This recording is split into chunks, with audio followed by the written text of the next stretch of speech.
Ok, los temas que nos tocan ver, ok, a continuación seguimos viendo, son los de front-end y back-end.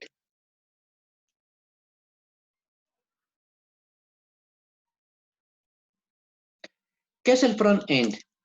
Es el software que interactúa con los usuarios. Es decir, es solo un software o son varios softwares encargados de cuidar la apariencia. Es decir, la forma en cómo se va a presentar o visualizar el sitio web, nuestra página web. Esto involucra mucho lo que es el diseño gráfico y obviamente entre más atractiva sea la página y proporcione mejor información, pues va a tener mucha mayor cantidad de clientes. El frontend se considera como una rama y que se puede subdividir en dos grandes aspectos, lo que viene siendo un arquitecto frontend y un desarrollador de JavaScript tipo frontend. Hay tres tecnologías que se deben conocer y manejar en base a un frontend, siendo estas el HTML, como habíamos dicho que es un lenguaje de marcado para hacer websites o páginas web simplemente, CSS, que hace referencia a lo que son las hojas de estilo, de acuerdo que es la forma en cómo se va a presentar nuestra página web, y JavaScript, que es el único, vamos a poner entre comillas el término único, porque hay varias versiones, y que funciona actualmente dentro de los navegadores de manera nativa. Como por ejemplo, cuando abrimos una página web en particular y nos sale un aviso, o cuando estamos revisando otra página web y de momento vemos que aparece un chat y nos sale ahí que atiende fulanito y que nos parece o nos muestra el mensaje en que nos puede ayudar. ¿De acuerdo? Eso es a lo que hace referencia. Se sugiere que ustedes puedan ver los siguientes videos de ser o no ser back-end o front-end para que tomen una mejor idea y se formen un criterio, y los 5 pasos de ser un front-end, ¿de acuerdo? Esto lo van a hacer terminando la clase y quedará como una actividad adicional. Dicha actividad la voy a explicar al final de la clase porque está en Schoology. Hasta acá, ¿alguna pregunta?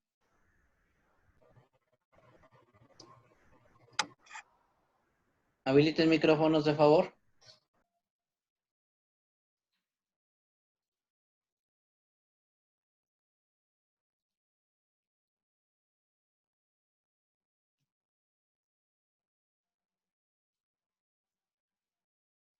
¿Qué es el back-end? Es lo que nosotros no podemos ver, es decir, es toda la información que está en un servidor. Nosotros comúnmente o ya actualmente hacemos uso de sitios web interactivos donde solicitamos una información, le presionamos a una imagen, a un link, nos presenta información, encontramos cajas de texto para preguntar más características del producto, etcétera. Eso es a lo que hace referencia el back-end. ¿De acuerdo? Ahora, es muy simple esto. Front-end es lo que el usuario ve. Yo voy a trabajar como un diseñador front-end.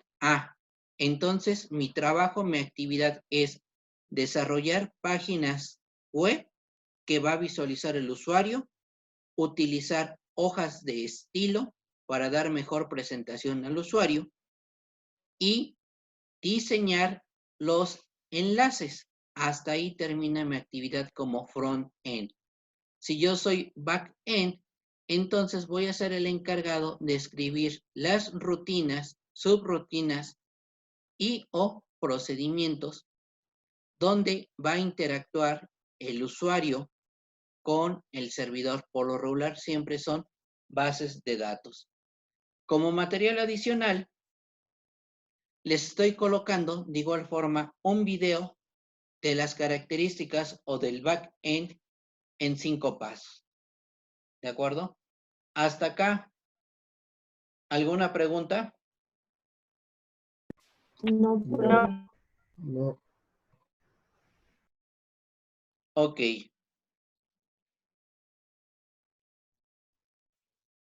Un back-end es todo lo que tiene que ver con el aspecto de programación. No me interesa la interfaz. Me interesa cuáles son los campos que se van a trabajar o que se van a procesar. Como que el login del usuario, la contraseña del usuario. Si estos se encuentran en la base de datos, les voy a dar acceso. Si no se encuentran o el usuario escribió mal, tanto lo que fue el login como el password, voy a mandar un mensaje de error. Y dicho mensaje de error puede estar escrito o puede estar codificado en JavaScript. ¿De acuerdo? A eso es a lo que hace referencias. Hasta acá, preguntas.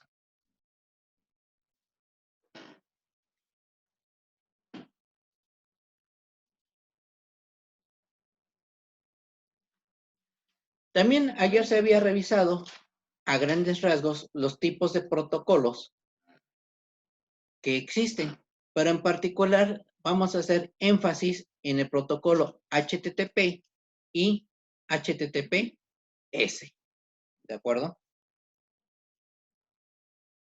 ¿Qué es o qué hace referencia a esto? Sabemos perfectamente que HTTP significa protocolo de transferencia de hipertexto y que es un sistema diseñado para el propósito de estandarizar las transacciones o la comunicación entre los distintos equipos que conforman una red. Es decir, es un protocolo que se encarga o se asegura de que los datos lleguen y lo hagan bien. Chicos, ¿cuál es el típico error cuando la petición del HTTP no se cumple? ¿Alguien que tenga una idea de lo que se trata? ¿O un ejemplo? ¿Podría repetir la pregunta? Se le cortó.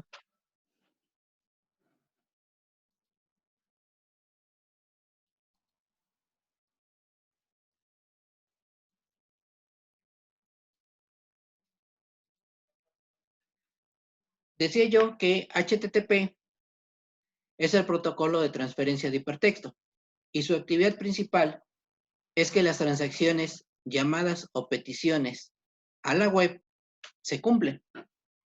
Su función es asegurarse que los datos lleguen, que dicha petición llegue bien al servidor y el servidor nos regrese la información solicitada. La pregunta es, ¿cuál es el típico ejemplo o situación cuando el protocolo HTTP no se cumple o la transmisión se interrumpe?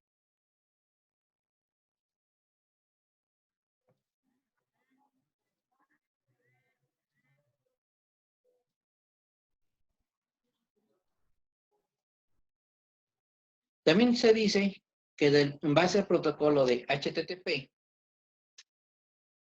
es o está orientado a lo que es una función de petición-respuesta, lo que les argumentaba hace un momento. Y siempre debe de existir tanto el cliente como el servidor para que esto se lleve a cabo. Ahora bien, respecto al protocolo HTTPS, esto nos plantea que se debe utilizar mayor seguridad en el Internet. Ayer les decía yo que es un protocolo de transferencia segura, ya que utiliza dos protocolos de encriptación o combinación de seguridad, lo que es el SSL y el TLS, que son protocolos de encriptación y desencriptación de dicha información. Es un protocolo mucho más seguro para acceder a los contenidos que se ofrecen en el Internet. ¿Y por qué todo esto? Porque se maneja información personal y dadas las tecnologías y los famosos hackers, pueden violar esa información y hacer mal uso de la misma. Y nada más puedo instalar el SSL y el TLS para tener encriptación? No, se tiene que contar con un certificado de seguridad. Este certificado de seguridad, vamos a decirlo así, es una aplicación que nos permite asegurarnos que todo lo que estemos manejando a través de ese sitio, el único responsable de la información recibida voy a ser yo. ¿De acuerdo? Esto se ve principalmente en lo que son transacciones bancarias, donde aparece el famoso candadito cerrado, que es cuando está encriptada dicha información, y podemos asegurar que no va a haber ningún robo de la misma. Les presento una tabla de diferencias entre HTTP y HTTPS. ¿De acuerdo? Del lado izquierdo tenemos el HTTP simplemente y del lado derecho el HTTPS. ¿De acuerdo? Entonces, les voy a dar unos minutos para que ustedes lo visualicen y obviamente todo esto va a estar en plataforma.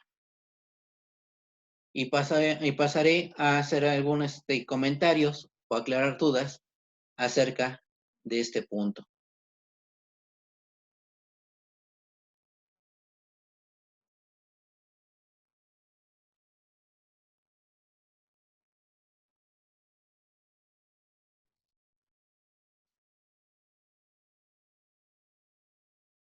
Bueno, como lo comentaba César hace un momento, aquí está visualmente una simulación de un protocolo HTTP contra un HTTPS. La carita del usuario, vamos a decirlo, va a ser el hacker. En un protocolo HTTP solamente tenemos nuestra terminal, nuestro protocolo de comunicación HTTP. El 80 hace referencia al puerto, que es por lo regular el puerto web, y nuestro servidor. Observamos que el hacker puede interactuar o puede intervenir en cualquier momento. Ahora, en un HTTPS, observamos o tratamos de dar a entender que esta línea ahora está protegida por un tubo. Este protocolo o este tubo representa nuestro certificado SSL. Ya el puerto de comunicación entre el usuario, entre el cliente y el servidor, ya no es el común, el 80, sino que ahora es el 443. Por lo tanto, un hacker novato que está acostumbrado a trabajar con los puertos 80,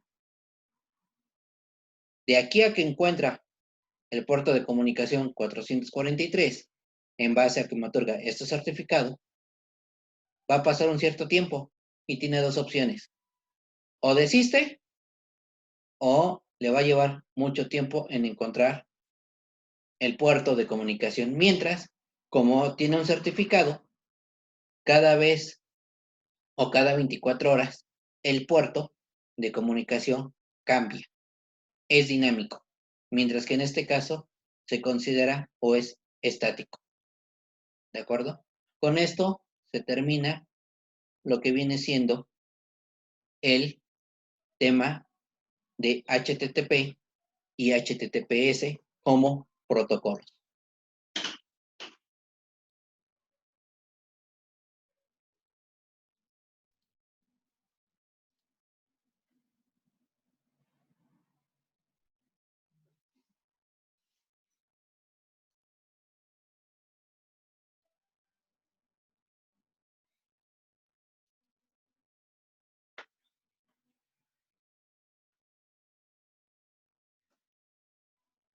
El otro tema que nos toca ver es el modelo cliente-servidor.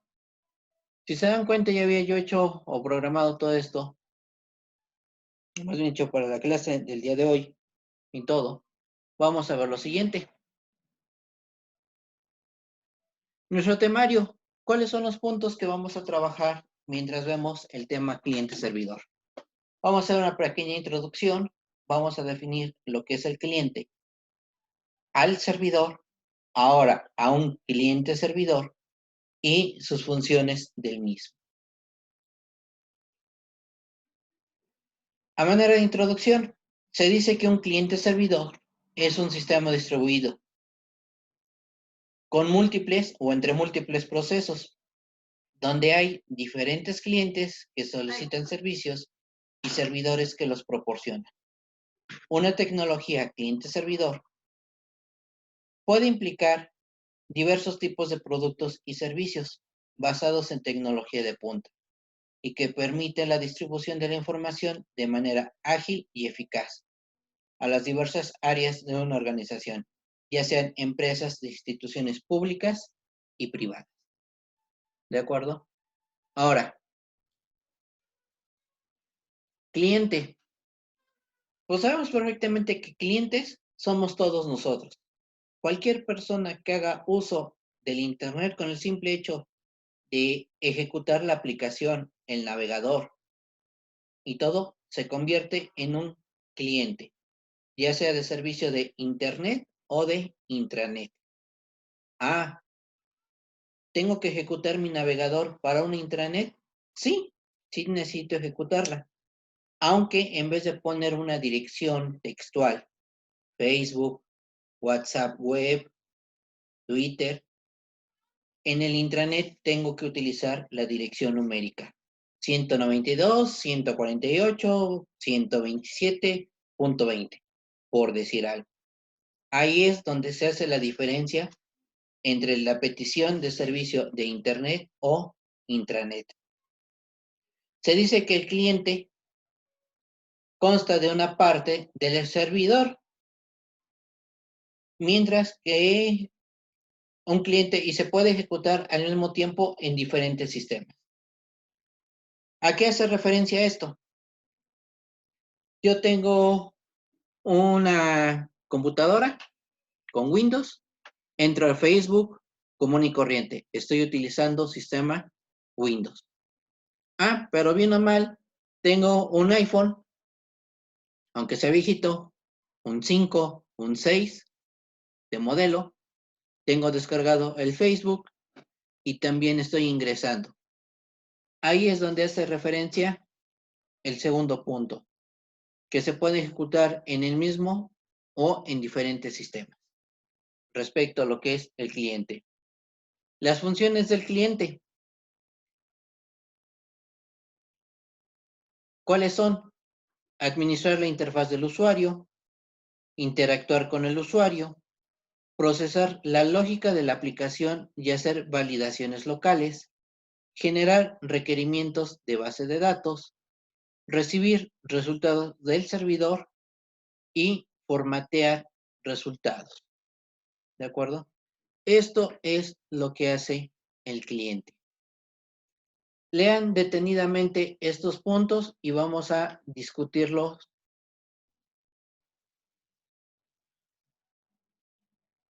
Ahora, en cuanto a lo que es el servidor. Obviamente, como su nombre lo dice, es servir. Dice, es una aplicación que ofrece un servicio a usuarios de Internet. El servidor es un programa que recibe una solicitud. Realiza el servicio requerido y devuelve los resultados en forma de una respuesta. Generalmente, un servidor puede tratar múltiples peticiones, es decir, múltiples clientes al mismo tiempo. Retomando lo de Facebook, muchos millones de usuarios ingresan, suben una fotografía, escriben un post o postean algo, un solo servidor no sirve. Por eso deben ser varios servidores para atender a los múltiples clientes. Las funciones que funge o que tiene un servidor son las de aceptar los requerimientos de la base de datos que puedan o que hagan los clientes, procesar los requerimientos de base de datos, formatear datos para transmitirlos a los clientes y procesar la lógica de la aplicación y y realizar validaciones a nivel de la base de datos. Bueno, estos puntos son muy importantes. De igual forma, léanlos y si alguien tiene duda respecto a estos 4 puntos, que son los más esenciales de un servidor, con todo gusto para comentarlos. Perdón. Ahora, ya vimos al término cliente y al término servidor por separado. ¿Qué pasa cuando decimos ahora sí cliente-servidor?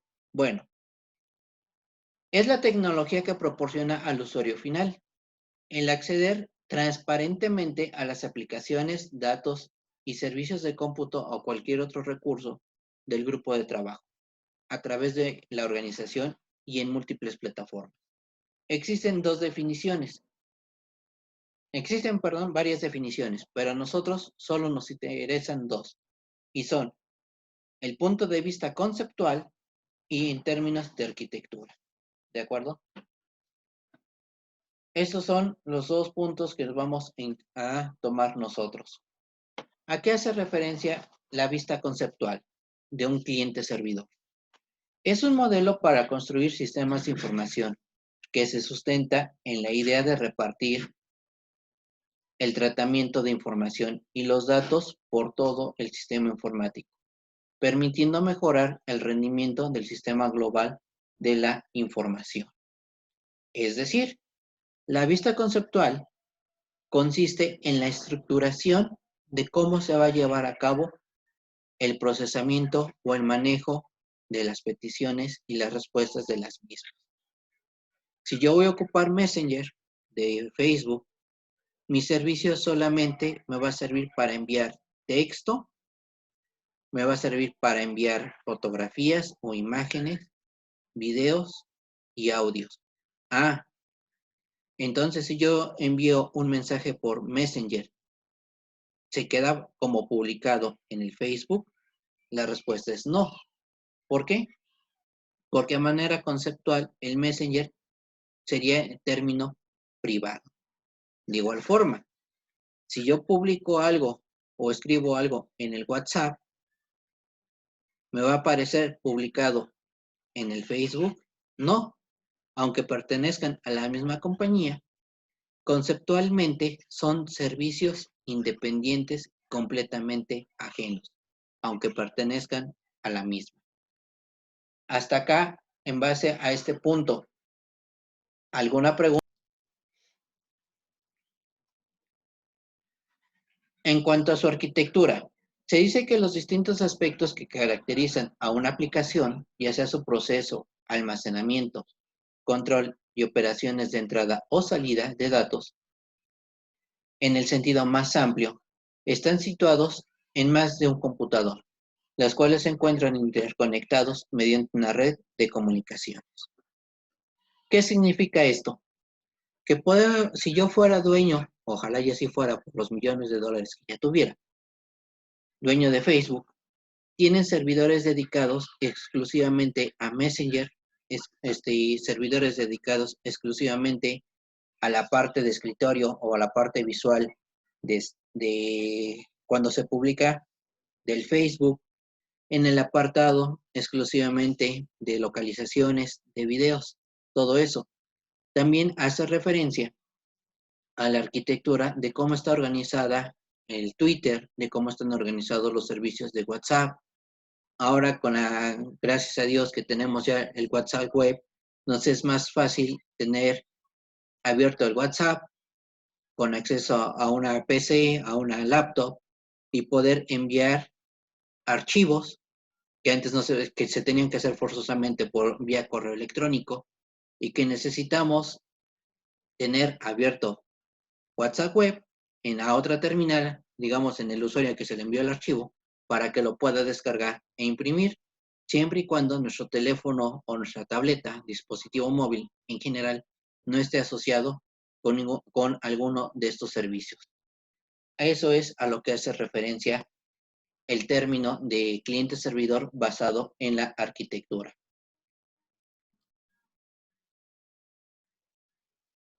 Funciones del cliente servidor.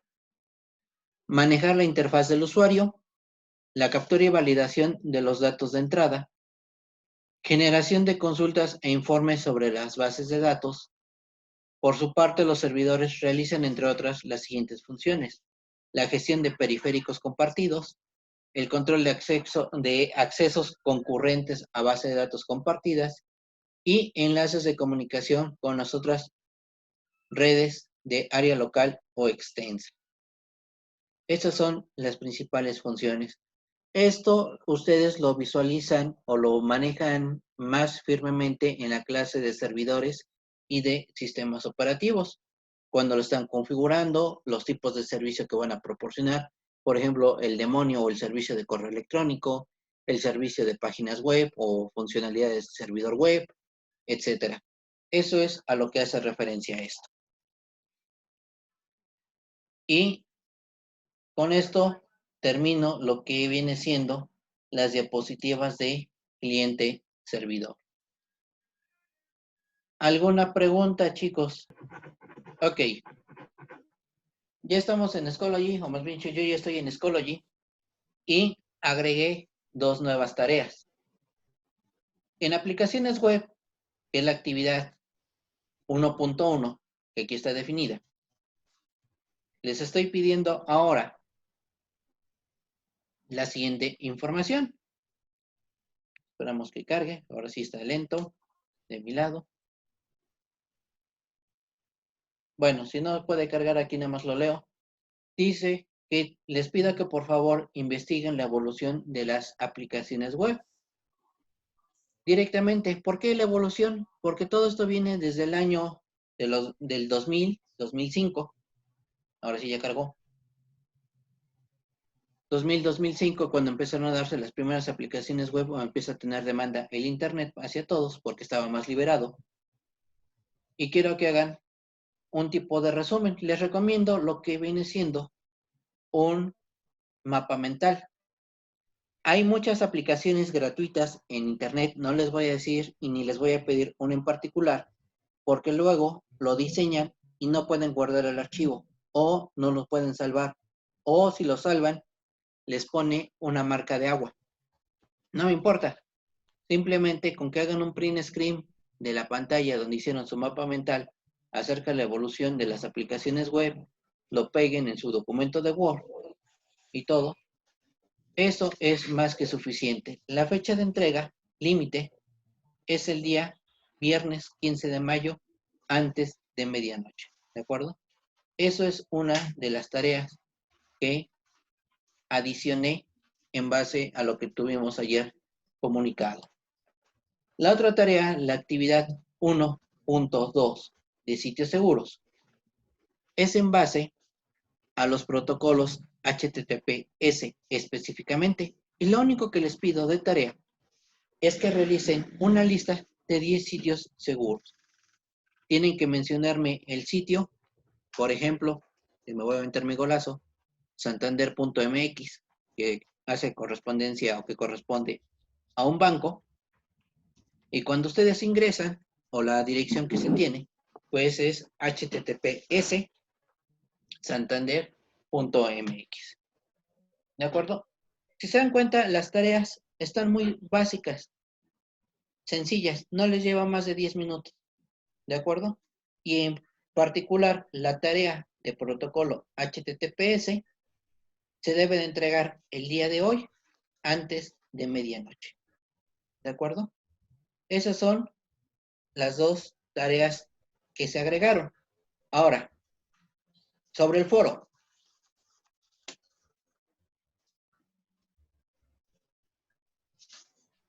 Dado que, como les comentaba yo, que tenemos que dar seguimiento lineal. Tenemos que dar seguimiento lineal a lo que es nuestro plan de estudios para que todos vayamos de cierta forma iguales. Ahora el foro va a ser sobre las técnicas de front y de back-end. Y tienen que contestar lo siguiente, que son los temas para generar la conversación.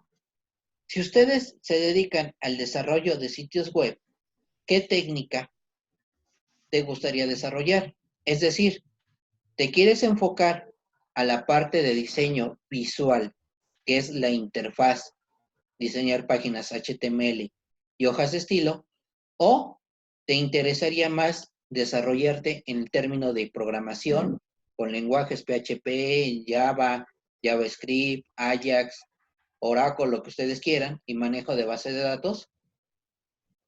Esto es lo que ustedes deben de contestar, y en base a sus respuestas tienen que argumentar a sus demás compañeros. ¿Por qué? Porque entre todos ustedes se conocen. Tú dices, es que tú tienes buen gusto por el diseño, pero dices que te gusta el back-end, yo te sugeriría esto. ¿Por qué? Porque tú tienes ciertas características. Eso es a lo que se hace referencia. Por lo mismo, como va a ser una crítica hacia ustedes mismos, les pido que lo hagan de manera respetuosa y con el argumento válido. ¿De acuerdo? Y esta tarea no se modificó la fecha de entrega. Va a ser el día 15 de mayo la participación como fecha límite hasta antes de la medianoche. ¿De acuerdo? Son las dos actividades o las tres actividades que se modificaron. Dos agregadas y modificada esta. ¿De acuerdo? ¿Alguna pregunta? Va a ser el siguiente.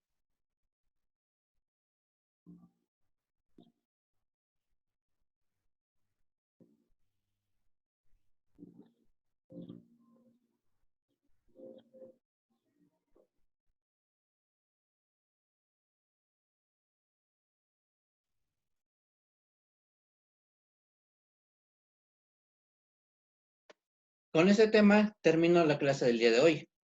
Es extenso y está dividido obviamente en dos partes. Son las herramientas para el desarrollo de aplicaciones web. ¿En qué consiste o de qué trata?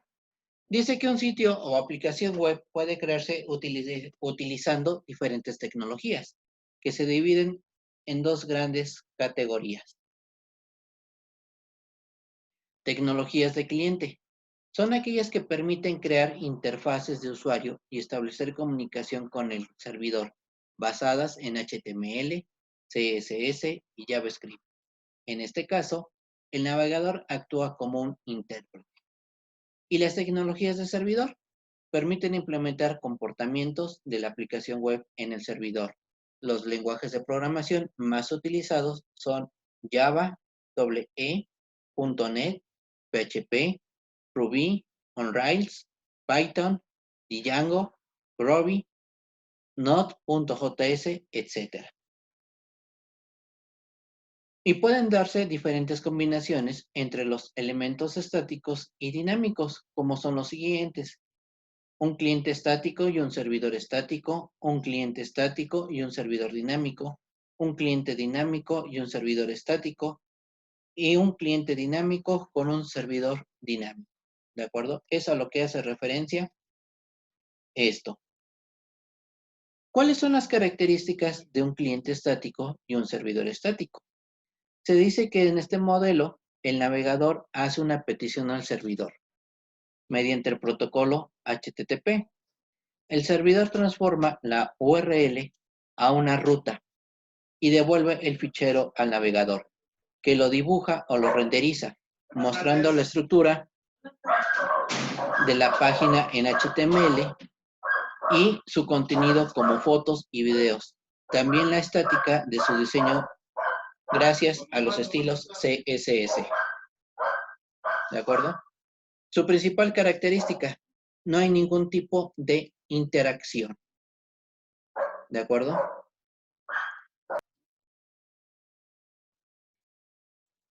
Ahora veremos lo que es un cliente estático y un servidor dinámico.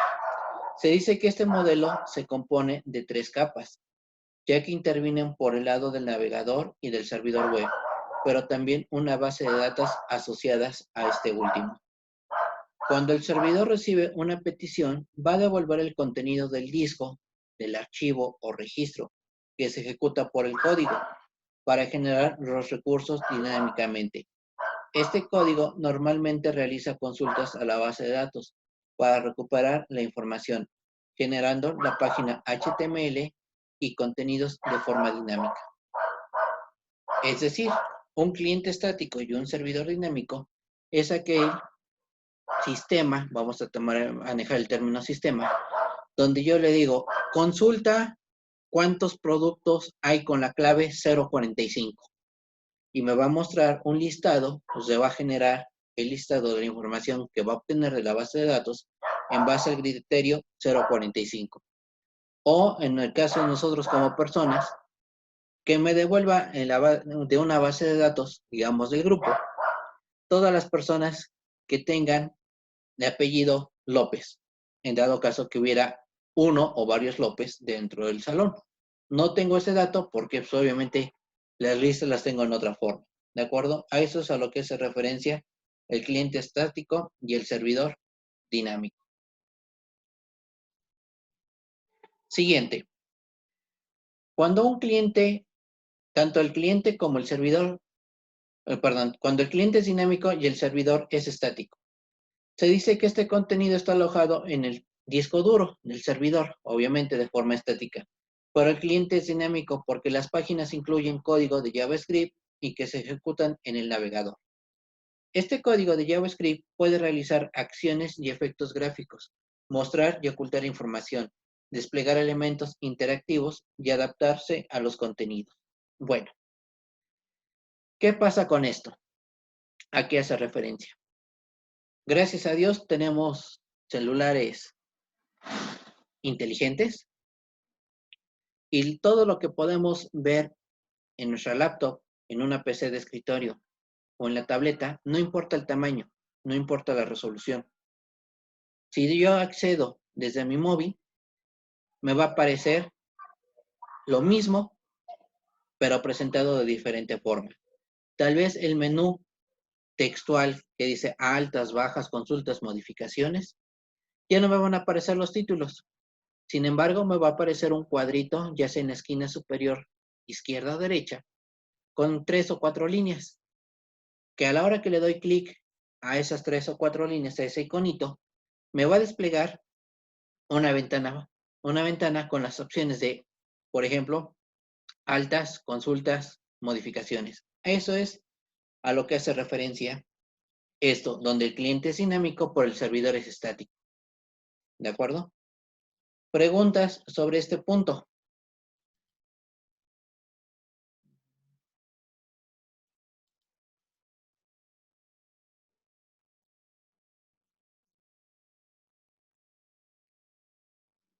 Ok. Tecnologías del lado del cliente. El W3C, que viene siendo los consultores de la World Wide Web, sabemos que es una comunidad internacional que desarrolla estándares abiertos que aseguran el crecimiento de la web a largo plazo, tales como HTML5 con hojas de estilo, CSS, scripting y Ajax, normas de accesibilidad, gráficos, audio y video, web semántica, XML y muchos más. Todas estas son las tecnologías que el cliente, el front-end, puede ocupar para desarrollar un sitio web. Nosotros vamos a estar utilizando HTML4, vamos a migrar a HTML5, a hacer hojas de estilo y a manera de front, de back-end, vamos a estar utilizando PHP. Decimos que HTML, sabemos perfectamente que es un lenguaje de marcado de hipertexto, el cual proporciona información estructurada en secciones, párrafos, títulos e imágenes. Es decir, la forma en cómo se va a visualizar la página de un inicio de manera estática. La versión actual es HTML5. ¿Por qué HTML5? Porque es la que está enfocada más a un cliente dinámico por medio del uso o de acceso a través de dispositivos móviles. Ofrece muchas librerías avanzadas para la inserción de contenidos, multimedia, Canvas, que vienen siendo gráficas estructuradas por capas, comunicaciones y concurrencia. CSS significa hojas de estilo en cascada, hojas de cascada de estilos, y su principal función es proporcionar un maquillaje referente al texto plano o a las imágenes al fondo seco o comúnmente rudimentario que tienen las páginas HTML, proporcionando una mejor versatilidad en cuanto al tipo de tipografía, a los fondos que tal vez estén desplazándose, a efectos dinámicos como los famosos banners, como el de la institución, que abrimos la página de UT Puebla, aparecen 10 segundos una imagen y sin hacer nada en automáticamente se recorre, etcétera. Y trabaja CSS en documentos HTML, XML, SVG o incluso con interfaces de usuarios de otras tecnologías. ¿Por qué? Porque es universal. Al hablar en términos de JavaScript, se dice que el scripting, que es la forma o como se menciona al escribir código Java, scripting, las páginas pueden programarse con distintos lenguajes, aunque principalmente se utiliza JavaScript, que modifica la página gracias a su capacidad de ejecutar código cuando interactúa con todas ellas. ¿De acuerdo?